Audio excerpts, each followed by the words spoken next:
Halo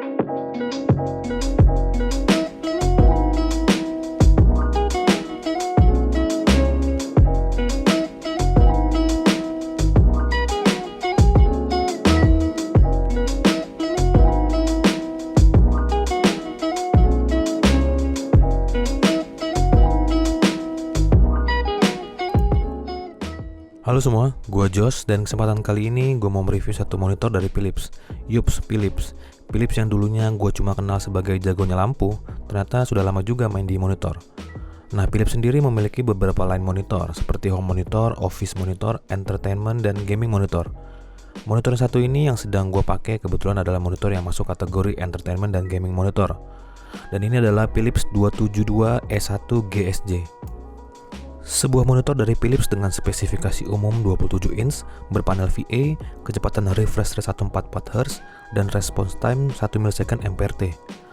Dan untuk harganya sendiri, kalau gue cek di marketplace saat ini ada di sekitar 2,9 sampai 3 juta, yang menurut gue sudah cukup bersaing di harga segitu dengan spesifikasi umum yang tadi diberikan. Oke, lanjut kita unboxing. Dusnya sendiri berwarna putih dan terdapat beberapa tulisan-tulisan spesifikasi yang menjadi marketing dari produk ini. Tapi yang aneh, di dusnya baik bagian depan dan belakang justru nggak ada tulisan seri monitor ini. Serinya cuma tertulis di bagian atas dan tulisannya juga cukup kecil menurut gua. Di dalam paket penjualan sendiri, pertama-tama kita dikasih kitab-kitab yang isinya ada kartu garansi dan ada buku-buku petunjuk penggunaan. Lanjut di dalamnya ada satu adapter dan juga kabel powernya. Terus kita juga dikasih satu kabel DisplayPort. Terus juga ada dudukannya atau baseplate-nya yang berbentuk persegi 4. Lanjut yang terakhir ada body monitornya yang sudah nyambung sama stand-nya. Untuk pasang monitornya juga sangat mudah karena stand-nya yang sudah tersambung dengan body monitor. Jadi kita tinggal menyambungkan dudukannya aja ke stand-nya. Terus kencengin pakai satu thumb screw yang ada di bawah dudukannya.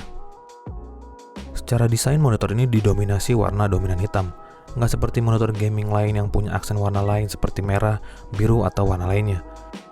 Bodi monitornya sendiri cukup tebal menurut gua. Ya lumayan karena kadang kalau terlalu tipis juga jadi terkesan agak ringkih. Dudukannya sendiri berbentuk persegi 4 dan dibaliknya dikasih besi yang nggak sampai setengah dari bagian dudukannya. Terus juga dikasih 4 karet biar lebih ngegrip pas di meja. Stand-nya sudah nyambung dengan bodi monitor, tapi tenang aja, stand-nya bisa dilepas kalau kita mau pakai bracket. Dan di bagian belakang juga terdapat VESA mount dengan ukuran 10x10 cm. Bodi belakangnya polos aja, nggak ada lekukan-lekukan layaknya monitor gaming saat ini. Bentuknya seperti karbon bergaris horizontal. Terus ada tulisan Philips yang lumayan gede. Simple banget. Untuk yang suka desain simple pastinya suka sama motor ini. Di bawah VESA mount terdapat bagian port yang terdiri dari port buat power, satu HDMI, satu DisplayPort, dan audio jack. Sayangnya port yang dikasih masih ngadep ke belakang bukan ke bawah. Tapi tenang aja, masih bisa diakalin dengan pakai 90 derajat port adapter kok. Desain bagian depan sudah seperti monitor kekinian pastinya. Bezel-less pada ketiga sisinya di 0,7 cm. Dan bagian bawahnya masih cukup tebal dan terdapat tulisan Philips yang udah sangat jelas menurut gua. Tombol pengaturan OSD-nya ada di bagian bawah kanan monitor ini, di mana terdapat 5 tombol yang dari kiri ke kanan adalah tombol profile, tombol input, tombol brightness, tombol menu, dan terakhir adalah tombol power on off. Menu OSD-nya sudah cukup user friendly menurut gua. Kalau kita tekan button profile yang paling kiri, akan keluar Smart Image Game, yang dimana ini adalah semacam kumpulan beberapa preset games yang bisa kita pilih sesuai kebutuhan kita. Ada FPS, Racing, RTS, Gamer 1, Gamer 2, dan lain-lain. Sedangkan pada tombol main menu terdapat beberapa option seperti low blue mode, input, picture, audio, color, language, OSD, dan juga setup. Di sini kita bisa atur banyak hal seperti tingkat kecerahan, kontras, color, audio, language, dan lain-lain. Kita bisa sesuaikan semuanya sesuai dengan preferensi kita. Spek lengkap monitor ini yang dimana datanya gue ambil dari website Philips adalah ukuran 27 inch, VA panel flat, resolusinya Full HD 1080p, refresh rate support sampai 144Hz, response time ada di 4 millisecond GTG, 1 millisecond MPRT, dan support AMD FreeSync teknologi. Lanjut brightness-nya ada di 350 nits, kontrasnya 3000/1 dengan pixel density di 82 ppi, viewing angle-nya 178 derajat baik horizontal maupun vertikal. Color gamut monitor ini diklaim di NTSC sebesar 101,5% dan sRGB sebesar 121,9%. Stand monitornya sudah support tilt -5 hingga 20 derajat, namun belum support head adjustment, swivel, dan pivot. Seperti sudah gue sebut di atas, monitor Philips 24S1 GSJ ini menggunakan panel VA. Saat ini sendiri ada 3 jenis panel yang umum digunakan untuk monitor, yaitu panel TN, VA, dan IPS. Nah, dari segi akurasi warna dan viewing angle, monitor panel VA ini jauh lebih baik daripada panel TN. Viewing angle monitor ini sendiri sebesar 178 derajat, yang artinya dimana kontras, kecerahan, dan warna gambar tidak akan berubah drastis meskipun dilihat dari sudut miring.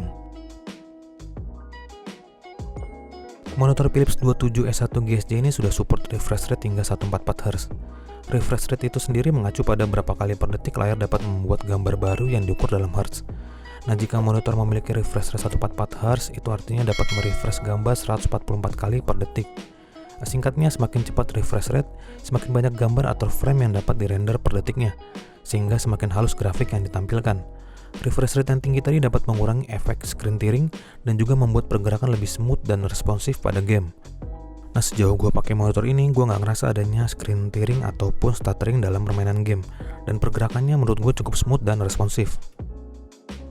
Meskipun respon time-nya sudah diklaim 4 ms GTG dan 1 ms MPRT, pada saat gaming masih kelihatan adanya motion blur dan ghosting pada objek, dan yang pastinya cukup mengganggu dalam pengalaman bermain game. Sebagai alternatif, gue bisa aja pakai fitur MPRT, yang tapi nantinya akan mengorbankan kecerahan gambar. Pengaturan MPRT-nya sendiri bisa diatur pada menu OSD dari 0 hingga 20. Nah, selain setting MPRT-nya, gue juga biasanya aktifin smart response-nya. Pilihannya ada 4 di sini. Ada off, fast, faster, dan fastest. Gue biasanya setting ke faster. Emang sih setelah ini pergerakan nantinya akan jauh lebih jelas dan motion blur-nya lumayan berkurang jauh. Tapi kompensasinya di sini adalah brightness-nya yang turun lumayan drastis. Sedangkan untuk dipakai main game yang bukan kompetitif, menurut gue sih udah oke. Karena akurasi warna, kontras, dan brightness-nya sudah lebih dari cukup untuk ngasih pengalaman gaming yang nyaman banget. Berkat color gamutnya yang sebesar 121,9 sRGB, tampilan monitor ini udah cukup bagus ketika dipakai main game. Warna yang dihasilkan sangat hidup dan hampir seperti aslinya. Tapi menurut gua, monitor ini belum cukup baik sih untuk dipakai editing foto dan video yang profesional. Kalau untuk hal ini, panel IPS masih jauh lebih baik akurasi warnanya. Tapi baik lagi dengan harganya yang jauh lebih murah dari panel IPS, gue rasa kalau untuk editing yang bukan profesional, cukup worth kok monitor dengan panel VA.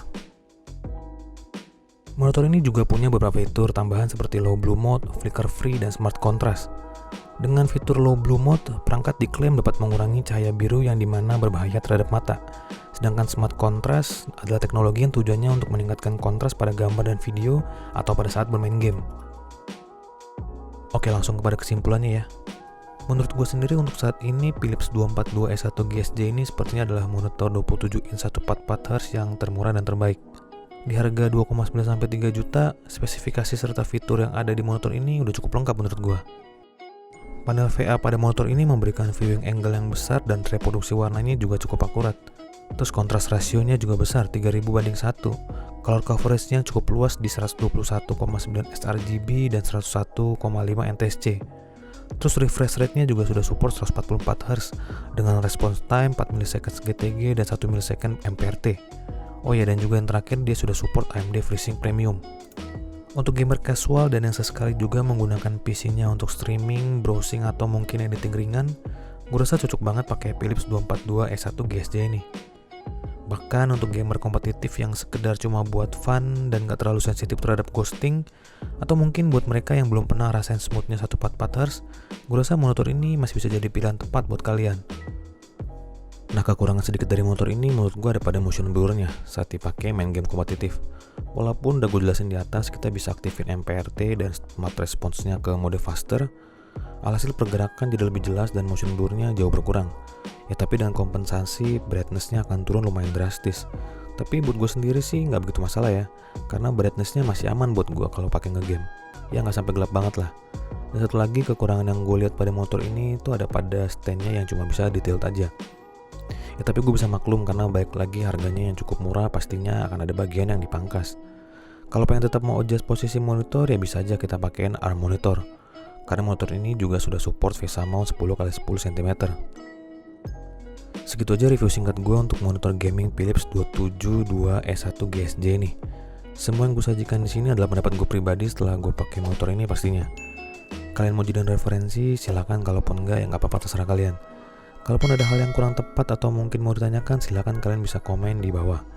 Dan yang terakhir, thanks juga buat Philips Monitor Indonesia yang udah kirimin monitor ini ke sini. See you.